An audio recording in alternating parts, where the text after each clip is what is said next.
Hey, what's up everyone? Paul from Grindhouse Funhouse, and today I'm bringing some Yuletide cheer by reviewing Violent Night, a bound-to-become holiday classic starring David Harbour as the Jolly Fat Man. It's Christmas Eve and the disillusioned, down in the dumps, boozed-up Santa goes on his gift-giving run when he ends up at the wrong house at the wrong time. When mercenaries out for money invades a rich family's estate, Santa feels the need to step in and answer the call from a nice little girl inside the house asking for his help. Will he lay waste to all the naughty boys and save the day and Christmas? Spoiler alert, damn right he will!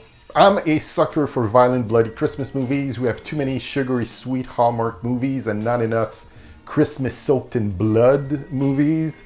And I'm happy to report that Violent Night offers that in spades. From frame one, you're right away thrown into the Christmas spirit, being that it's Christmas Eve, the production design, the surroundings, the big family estate where most of the movie takes place is bursting with Christmas decorations. Violent Night is a great genre mashup of an 80s action movie mixed with an old school fashioned Christmas movie. Most, if not all, reviews will mention that it's Die Hard meets Home Alone meets Christmas on 34th Street, and it's a pretty apt comparisons. I mean, a character in the movie mentioned someone having watched too many times its copy of Die Hard on Blu-ray, so they're very aware of what their influences are. It has a lot of Christmas spirit, mixed with bodies being cut in half and just buckets and buckets of blood being drained out of bad guys. But it is to be expected because it's directed by Wirkola, who was behind my favorite zombie movies of the last decade with Dead Snow 1 and 2. I knew he wouldn't disappoint on the gore effects and the way he would set up those scenes, because if you've seen those Dead Snow movies, he goes there and beyond. And this is a bit more tame, being that it's a big studio movie, but he still brings it. And you also have on board David Leitch, who produced all the John Wick movies, and you know exactly what you're in for. There's some gnarly kill scenes in this, like they made great use of their R rating. We do get a bit of a backstory on Santa. He wasn't always nice, and we found out how he got those particular set of skills to lay waste and take on all those naughty boys. Sometimes Santa revels in his skills. There's one scene where he drops a grenade down a henchman's pants and walks away, but says to himself, "Should I look?"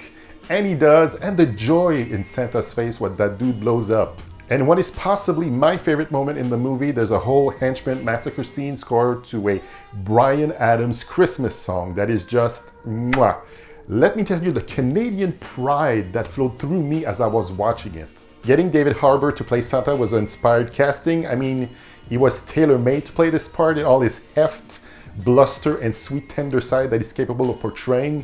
You believe him to be Santa Claus. Harbour totally commits. You have Beverly who secured herself a place in another Christmas movie classic after Christmas Vacation, with her playing the matriarch of the family who's got some dark secrets. We got Alexis, who plays the little girl's mom, who's A-okay in this, but kicks so much ass in last year's Cop Shop.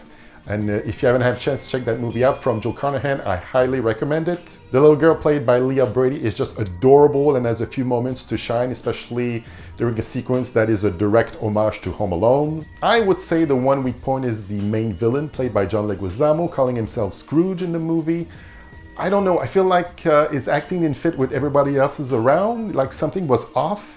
And I feel like he was in a different movie than in this one. He ain't Alan Rickman, that's for damn sure, but he's usually a good actor in most things. So I don't know, maybe it was just me not feeling his performance. I gotta say, I like that this has become a sub-genre of Christmas movies. You know, the Santa kicking ass and taking names. 2 years ago, we had Fat Man, starring Mel Gibson, playing Santa being hunted down by a hitman played by Walton Goggins. Very underrated.